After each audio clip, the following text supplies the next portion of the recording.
Hi friends, welcome to my vlog. ಇವತ್ತು 2 ವಿಶೇಷ ಇದೆ. ಏನು ಅಂತ ಮುಂದೆ ಹೇಳ್ತೀನಿ. ನಾನಂತೂ ತುಂಬ ದಿನಗಳೇ ಆಗೋಗಿತ್ತು ಅನಿಸುತ್ತೆ ವೀಡಿಯೋನ ಮಾಡಿ, ಅಂದರೆ ವ್ಲಾಗ್ ಮಾಡೋದಾಗ್ಬೋದು ಅಥವಾ ಅಡುಗೆ ವಿಡಿಯೋ ಆಗ್ಬೋದು, ಯಾವುದೂ ವೀಡಿಯೋನೇ ಮಾಡಿರಲಿಲ್ಲ. ತುಂಬ ದಿನ ಆಗೋಗಿತ್ತು. ಯಾಕಂದರೆ ಸ್ವಲ್ಪ ಬೇಜಾರಿತ್ತು, ಹಾಗೆಯೇ ಸ್ವಲ್ಪ ಹೆಲ್ತ್ ಕೂಡ ಪ್ರಾಬ್ಲಮ್ ಇತ್ತು. ಅದಕ್ಕೇ ವೀಡಿಯೋನ ಮಾಡೋದಕ್ಕಾಗಿರಲಿಲ್ಲ. ಹಾಗೆಯೇ ಏನು ವಿಶೇಷ, 2 ವಿಶೇಷ ಅಂತ ಹೇಳಿದ್ದೆ. ಒಂದು ವಿಶೇಷ ಏನು ಅಂದರೆ ನನ್ನ ಬರ್ಡೇ. ಹಾಗೆಯೇ ನಾನು ಯೂಟ್ಯೂಬ್ ಚಾನಲ್ ಮಾಡಿ ಬ್ಲಾಗ್ ಸ್ಟಾರ್ಟ್ ಮಾಡಿ ಇವತ್ತಿಗೆ 1 ವರ್ಷ ಆಗುತ್ತೆ. ಯಾಕಂದರೆ ಇದೇ 1 ವರ್ಷದ ಹಿಂದೆಯೇ ನನ್ನ ಬರ್ಡೇ ದಿನವೇ ಬ್ಲಾಗ್ನ ನಾನು ಸ್ಟಾರ್ಟ್ ಮಾಡಿದ್ದು. ಅದೊಂದು ಖುಷಿ ಇದೆ. ಇವತ್ತಿಗೆ 1 ವರ್ಷ ಆಯಿತು ಅಂತ ಹೇಳ್ತಾ ಇದ್ದೀನಿ. ಹಾಗೆಯೇ ಬರ್ಡೇ ಅಂದರೆ ಕೆಲವ್ರಿಗೆ ಸರ್ಪ್ರೈಸ್ ಗಿಫ್ಟು, ಹಾಗೆ ಗ್ರ್ಯಾಂಡಾಗಿ ಮಾಡೋದು ಆ ಥರ ಇರುತ್ತೆ. ಆದರೆ ನಮ್ಮ ಲೈಫಲ್ಲಿ ಅದಿಲ್ಲ. ಅಂದರೆ ನನಗೆ ಆಸೆ ಇದೆ, ಎಲ್ಲೋ ಒಂದು ಕಡೆ ಆಸೆ ಇದೆ ಆ ಥರ ಮಾಡ್ಕೋಬೇಕು ಅಂತ. ಆದರೆ ಎಲ್ಲೋ ಒಂದು ಕಡೆ ಬೇಡ ಅಂತಲೂ ಇದೆ. ಅದಕ್ಕೋಸ್ಕರ ಆ ಥರ ಎಲ್ಲ ಮಾಡ್ಕೊಳ್ಳಲ್ಲ. ನಮ್ಮ ಯಜಮಾನ್ರು ಮಾಮೂಲಿ 12 ಗಂಟೆಗೆ ಏಳಿಸಿ ವಿಶ್ ಮಾಡಿ ಒಂದು ಚಾಕ್ಲೇಟ್ ಕೊಟ್ಟರು. ನನಗಂತೂ ಸಿಕ್ಕಾಪಟ್ಟೆ ಖುಷಿಯಾಯಿತು. ಹಾಗೆಯೇ ಬೆಳಿಗ್ಗೆ ಕೂಡ ವಿಶ್ ಮಾಡಿ ಮತ್ತೆ ಒಂದು ಚಾಕ್ಲೇಟ್ ತಂದುಕೊಟ್ರು. ಚಾಕ್ಲೇಟ್ ತಂದುಕೊಡೋದ್ರಲ್ಲಿ ಏನು ವಿಶೇಷ ಅಂತ ಅಂದ್ಕೋಬೋದು. ಏನು ವಿಶೇಷ ಅಂದರೆ ನಾನು ಹೇಳ್ದೇನೆ ಯಾವತ್ತೂ ನಮ್ಮ ಯಜಮಾನ್ರು ಏನು ಕೂಡ ತಂದುಕೊಟ್ಟಿಲ್ಲ. ಏನಂದರೆ ಏನೂ ಇಲ್ಲ. ಅಂದರೆ ನನಗೆ ತಂದು ಕೊಡ್ತಾರೆ, ಆದರೆ ನಾನು ಕೇಳಬೇಕು, ಇದು ಬೇಕು ಅಂದ್ಮೇಲೆ ತಂದು ಕೊಡ್ಬೇಕು ಅಷ್ಟೇ.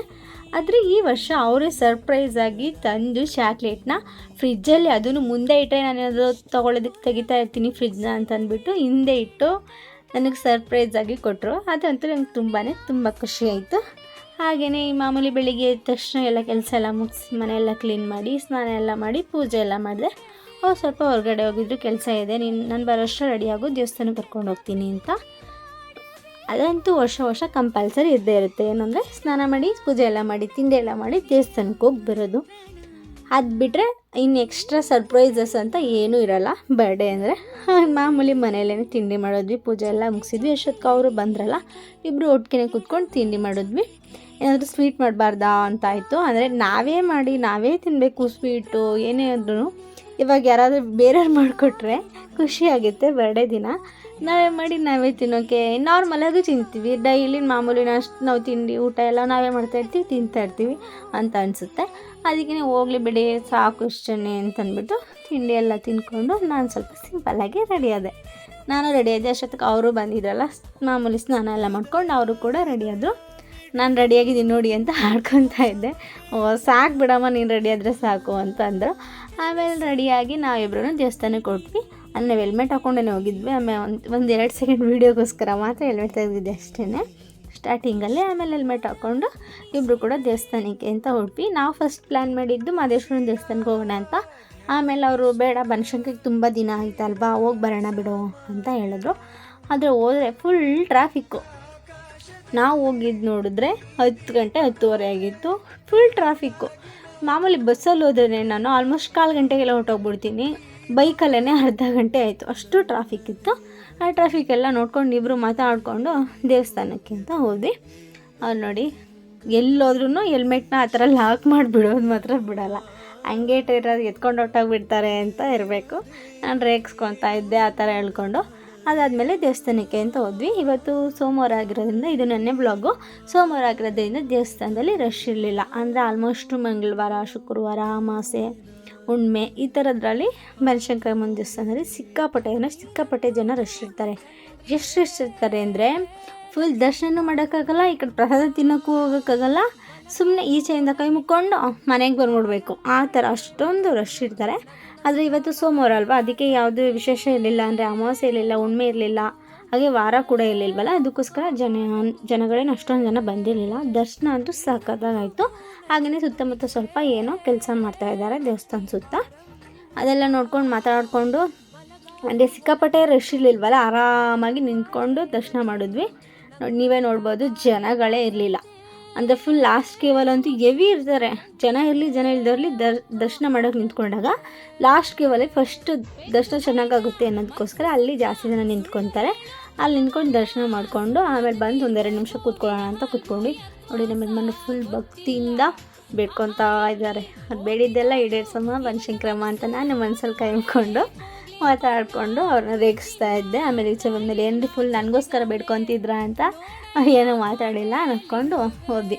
ಆಮೇಲೆ ದೇವಸ್ಥಾನ ಸುತ್ತ ದೇವಸ್ಥಾನಗಳಿದೆಯಲ್ಲ, ಅಂದರೆ ಚಿಕ್ಕ ದೇವಸ್ಥಾನಗಳೆಲ್ಲ ಸುತ್ತ ಅಲ್ಲೆಲ್ಲ ನೋಡ್ಕೊಂಡು ಬರೋಣ, ಕೈ ಮುಕ್ಕೊಂಡು ಬರೋಣ ಅಂತಂದ್ಬಿಟ್ಟು ಅಲ್ಲಿ 12 ಗಂಟೆ ಕ್ಲೋಸ್ ಗೀಸ್ ಮಾಡಿದವ್ರು ಅಂದ್ಬಿಟ್ಟು ಅಲ್ಲಿ ಫಸ್ಟ್ ಮುಗ್ಕೊಂಡು ಕೈ ಮುಕ್ಕೊಂಡು ಆಮೇಲೆ ಬಂದ್ವಿ ಇಲ್ಲಿ ದರ್ಶನಕ್ಕೆ. ಇಲ್ಲಿ ನೋಡಿ ಇಲ್ಲಿ ಗಿರಿಜಾ ಕಲ್ಯಾಣನೇನೋ ಮಾಡ್ತಾಯಿದ್ರು. ನಾವೇನು ಅಂತ ಕರೆಕ್ಟಾಗಿ ಕೇಳಲಿಲ್ಲ. ಮಾಮೂಲಿ ಅಲ್ಲೇ ನಮಸ್ಕಾರ ಮಾಡ್ಕೊಂಡು ದೂರದಿಂದನೇ ಸುತ್ತ ಫುಲ್ಲು ಎಲ್ಲ ಹೆವಿ ಬಿಸಿಲಿತ್ತಪ್ಪ ಅನಿಸ್ತಾಯಿತ್ತು. ಅಂದರೆ ಬಿಸಿಲಿದ್ರು ಕೂಡ ಫುಲ್ ಚಳಿ ಆಗ್ತಾಯಿತ್ತು. ದರ್ಶನವೂ ಹಂಗೆ ಇತ್ತು, ಚಳಿನೂ ಹಂಗೆ ಇತ್ತು ಅಂತಲೇ ಹೇಳ್ಬೋದು. ಆಮೇಲೆ ಪ್ರಸಾದ ಏನೂ ತಿನ್ನೋದಕ್ಕೆ ಹೋಗಲಿಲ್ಲ, ಯಾಕಂದರೆ ತಿಂದಿದ್ವಲ್ಲ ಮನೆಯಲ್ಲೇ, ಅದು ಇನ್ನೂ ಸ್ವಲ್ಪ ಜೀರ್ಣನೇ ಆಗಿರಲಿಲ್ಲ. ಅದಕ್ಕೆ ಬೇಡ ರೀ ಅಂತಂದೆ. ಸರಿ ಆಯಿತು ಬಿಡು ಅಂದ್ಬಿಟ್ಟು ಆಮೇಲೆ ನಾವು ಸರ್ಪ್ರೈಸಾಗಿ ನಮ್ಮ ಅಣ್ಣನ ಹತ್ರ ಕರ್ಕೊಂಡು ಹೋಗ್ತೀನಿ ಬಾ, ಅಲ್ಲಿ ಕರಿತಾ ಇದ್ದಾರೆ, ಅಲ್ಲಿ ಹೋಗಿ ಬರೋಣ ಅಂತ ಅಂದ್ಬಿಟ್ಟು ಕರ್ಕೊಂಡು ಹೋದರು. ನನಗೆ ಹೇಳಿರಲಿಲ್ಲ. ಆಮೇಲೆ ಹೋಗೋಣ ಬಾ ಅಂತಂದರು. ಸರಿ ಆಯಿತು ಅಂದ್ಬಿಟ್ಟು ನಮ್ಮ ಅಣ್ಣ ಇದೇ ಬೇಕಲ್ಲಿ ಕೆಲಸ ಮಾಡೋದು. ನೋಡಿ ಇವರೇ, ಅವನು ಫುಲ್ ಕೆಲಸದಲ್ಲಿ ಬ್ಯುಸಿ ಇದ್ದ ಪಾಪ. ಹಂಗಂಗೆ ಬಂದ ಮಾತಾಡ್ಸ್ಕೊಂಡು ಹೋಗೋಣ ಅಂತ. ನಾನು ನನ್ನ ಹಾಕ್ಬೇಡ ನೋಡಿ, ಈ ಥರ ಇದನ್ನು ನೋಡಿ ಹಿಂಗೆ ಹಾಕ್ಬೇಡ ಅಂತ ಇದ್ದ. ಏನಾಗ್ಬಿಡುತ್ತೆ, ಕೆಲಸ ಮಾಡ್ತಿದ್ಯಾ ಬಿಡು ಅಂತಂದ್ಬಿಟ್ಟು ನಾನು ರೇಗಿಸ್ಕೊಂಡು ಅವರಿಬ್ರು ಟೀ ಕುಡಿಯೋಣ ಬಾ ಅಂತ ಅಲ್ಲೇ ಉಡುಪಿ ಪರ ಹೋಟೆಲಿತ್ತು ಪಕ್ಕದಲ್ಲೇ, ಅಲ್ಲಿ ಟೀ ಎಲ್ಲ ಕುಡಿದ್ರು. ಆಮೇಲೆ ನಮ್ಮ ಅಣ್ಣ ರೆಡಿಯಾಗಿ ಬಂದ. ನಾವೆಲ್ಲರೂ ಊಟಕ್ಕೆ ಹೋಗೋಣ ಹೊರಗಡೆ ಅಂತ ಹೋದ್ವಿ. ಸೋಮವಾರ ಆಗಿರೋದ್ರಿಂದ ಯಜಮಾನ್ರು ನಾನ್ ವೆಜ್ ತಿಂತಾ ಇರಲಿಲ್ಲ. ನಾವೆಲ್ಲ ನಾನ್ ವೆಜ್ ತಿಂತಾಯಿದ್ವಿ. ಹೋಗ್ಲಿ ಬಿಡಿ, ನಾವೇ ತಿನ್ನೋಣ, ಅವರು ವೆಜ್ ತಿಂತಾರೆ ಬಿಡು ಅಂತಂದ್ಬಿಟ್ಟು ನಾನೇ ಕರ್ಕೊಂಡು ಹೋದೆ. ಅಲ್ಲಿ ನೋಡಿ ಸಖತ್ತಾಗಿತ್ತು. ನಂಗಂತೂ ಟೇಸ್ಟ್ ಅಂತೂ ತುಂಬ ಇಷ್ಟ ಆಯಿತು. ನಾವೆಲ್ಲ ಮಾಮೂಲಿ ನಾನ್ ವೆಜ್ ತೊಗೊಂಡ್ವಿ. ನಮ್ಮ ಯಜಮಾನ್ರು ಪಾಪ ವೆಜ್ ತೊಗೊಂಡ್ರು, ವೆಜ್ ಬಿರಿಯಾನಿ ತೊಗೊಂಡ್ರು. ಅದಕ್ಕೆ ರೇಗಿಸ್ಕೊಂಡು ನಾವೆಲ್ಲ ನಾನ್ ವೆಜ್ ತಿಂತಾಯಿದ್ದೀವಿ, ನೀವು ವೆಜ್ ತಿಂತಾಯಿದ್ದೀರಾ ಅಂತ ರೇಗಿಸ್ಕೊಂಡು. ಯಾಕಂದರೆ ಆಲ್ಮೋಸ್ಟು ನಾನು ವೆಜ್ ತಿಂತೀನಿ, ಅವ್ರು ನಾನ್ ವೆಜ್ ತಿಂತಾರೆ. ಈ ಸತಿ ಉಲ್ಟಾ ಆಯಿತು. ಯಾಕಂದರೆ ಸೋಮವಾರ ಬಿದ್ದಿರೋದ್ರಿಂದ, ಬರ್ತಡೇ ಸೋಮವಾರ ಬಿದ್ದಿರೋದ್ರಿಂದ ನಾವೆಲ್ಲ ಬಿರಿಯಾನಿ ತಿಳ್ಕೊಂಡು ಆಮೇಲೆ ಮತ್ತೆ ನಮ್ಮ ಅಣ್ಣ ಕೆಲಸ ಮಾಡೋ ಬೇಕ್ರಿ ಹತ್ರ ಬಂದ್ವಿ. ಅವ್ನು ತೋರಿಸ್ತಾ ಇದ್ದ ಯಾವ್ದು ಬೇಕು ತಿನ್ನು ಅಂತ. ಸಂದ್ರಕ್ಕೆ ಯಾವ ಪೀಸ್ ಬೇಕು ಹೇಳು ಅಂತ. ನಾನೊಂದು ಪೀಸ್ ಏನೋ ತಿಂದೆ, ಚಾಕ್ಲೇಟ್ ಫ್ಲೇವರ್ದು.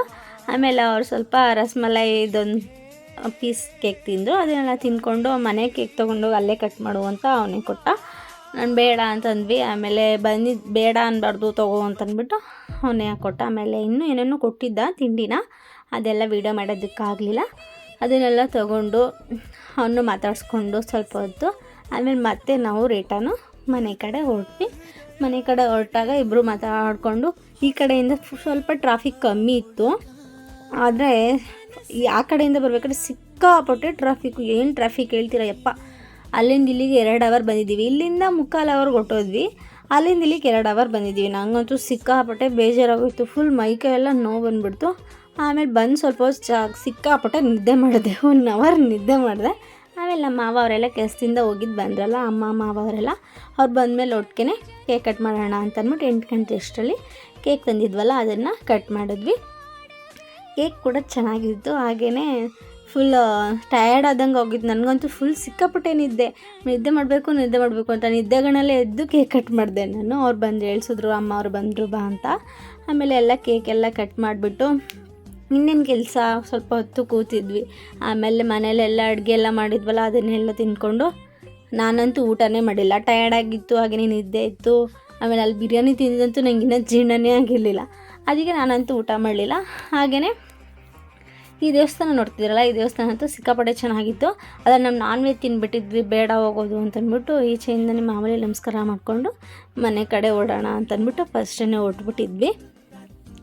ಆಮೇಲೆ ಅಲ್ಲಿ ಇಲ್ಲಿ ನಮ್ಮ ಯಜಮಾನ್ರು ಏನು ಅಂದರೆ ಆ ಪ್ಲೇಸು ಕರ್ಕೊಂಡು ಹೋಗಲ್ಲ. ಬಟ್ ಆ ಕಡೆ ಹೋಗಬೇಕಾದ್ರೆ ಇದು ಈ ಪ್ಲೇಸು, ಇದು ಇಲ್ಲಿ ಬಂದಿದ್ದೆ, ಯಾವಾಗ ಬಂದಿದ್ದೆ, ಇವಾಗ ಬಂದಿದ್ದೆ ಅಂತ ಸುಮ್ಮನೆ ಹೇಳ್ಕೊತ ಬರೋದು. ನಾನು ಸುಮ್ಮನೆ ಹೇಳೋದು, ಸುಮ್ಮನೆ ಬಾಯಲ್ಲಿ ಹೇಳೋದು, ಕರ್ಕೊಂಡು ಹೋಗಲ್ಲ ಅಂದಮೇಲೆ ನಂಗೆ ಹೇಳ್ಬಾರ್ದು ಅಂತ ಅಂದ್ಕೊಂಡು ನಾನು ಮಾತಾಡ್ಕೊಂಡು ಬಂದ್ವಿ. ಆಮೇಲೆ ನಾವು ರೆಡಿ ಆದಮೇಲೆ ಗೊತ್ತಲ್ಲ, ಅಟ್ಲೀಸ್ಟ್ ಒಂದು 3-4 ವೀಡಿಯೋಸ್ ಆದರೂ ಮಾಡ್ಕೊತೀನಿ, ರೀಲ್ಸ್ ಮಾಡ್ತೀನಿ. ಅದನ್ನೇ ಇವತ್ತು ಕೂಡ ಮಾಡಿದ್ದು. ನಾನಂತೂ ಅಲ್ಲಿ ನಮ್ಮ ಅಣ್ಣ ಕೆಲಸ ಮಾಡೋ ಬೇಕ್ರಿ ಆಪೋಸಿಟ್ ಒಂದು ಪಾರ್ಕ್ ಇತ್ತು, ಅಲ್ಲೋಗಿ ಕೂತಿದ್ವಿ. ಅಲ್ಲಿ ಕೂತಿದ್ದಾಗ 1-2-3 ರೀಲ್ಸ್ ಮಾಡಿಕೊಂಡು ಎಲ್ಲ ಬಂದ್ವಿ. ಆಮೇಲೆ ಅವರು ಗೋಬಿ ತಿನ್ನಬೇಕು ಅಂತಂದರು. ಅಲ್ಲೋಗಿ ಗೋಬಿ ತೊಗೊಂಡು ಅಲ್ಲಿ ಗೋಬಿ ತಿಂದ್ಕೊಂಡು, ಅಂದರೆ ನಾನು ತಿಂದಿಲ್ಲ, ಅವ್ರು ತಿಂದರು. ಅದೆಲ್ಲ ತಿಂದ್ಕೊಂಡು ಕೇಕೆಲ್ಲ ಕಟ್ ಮಾಡಿ ನಾವು ಮನೆಯವರೆಲ್ಲ ಕೇಕ್ ತಿಂದು, ಹಾಗೆ ನಮ್ಮ ಫ್ರೆಂಡ್ಸು ಅವ್ರಿಗೆಲ್ಲ ಕೊಟ್ಟು, ಆಮೇಲೆ ಇನ್ನೇನು ಕೆಲಸ, ಚೆನ್ನಾಗಿ ನಿದ್ದೆ ಮಾಡೋ ಕೆಲಸ. ಆದರೆ ಪಾತ್ರೆ ಎಲ್ಲ ಬಿದ್ದಿತ್ತಲ್ಲ, ಅದೆಲ್ಲ ತೊಳೆದ್ಬಿಟ್ಟು ಎಲ್ಲ ಊಟ ಎಲ್ಲ ಮಾಡಿಕೊಂಡು, ಅಂದರೆ ನಾನು ಊಟ ಮಾಡಿಲ್ಲ, ಮಾಮೂಲಿ ಯಜಮಾನ್ರು ಮತ್ತು ಮಾವ ಎಲ್ಲ ಊಟ ಮಾಡಿದ್ರು. ಅವರೆಲ್ಲ ಊಟ ಮಾಡಿದ್ದೆಲ್ಲ ಪಾತ್ರೆ ಎಲ್ಲ ತೊಳೆದ್ಬಿಟ್ಟು ಬಿಗ್ ಬಾಸ್ ನೋಡೋಣ ಅಂದ್ಕೊಂಡೆ. ಬಟ್ ನೋಡೋಕ್ಕಾಗಿಲ್ಲ, ಫುಲ್ ಟಯರ್ಡ್ ಆಗಿಬಿಟ್ಟಿದೆ. ನನಗಂತೂ ನಿದ್ದೆ ಮಾಡಿದ್ರೆ ಸಾಕಪ್ಪ ಅನ್ನೋ ಥರ ಆಗಿತ್ತು. ಅದಕ್ಕೆ ನಿದ್ದೆ ಕೂಡ ಮಾಡಿಬಿಟ್ಟು ಫುಲ್ ರೆಸ್ಟ್ ಮಾಡಿಬಿಡೋಣ ಅಂತಂದ್ಬಿಟ್ಟು ಬಿಗ್ ಬಾಸ್ಗೂ ನೋಡಲಿಲ್ಲ, ಆಫ್ ಮಾಡಿಬಿಟ್ಟು ನಿದ್ದೆ ಮಾಡಿದೆ. ಈ ವಿಡಿಯೋ ನಿಮಗೆ ಇಷ್ಟ ಆಗಿದ್ದರೆ ಲೈಕ್ ಮಾಡಿ, ಕಮೆಂಟ್ ಮಾಡಿ, ಹಾಗೆ ಶೇರ್ ಮಾಡಿ.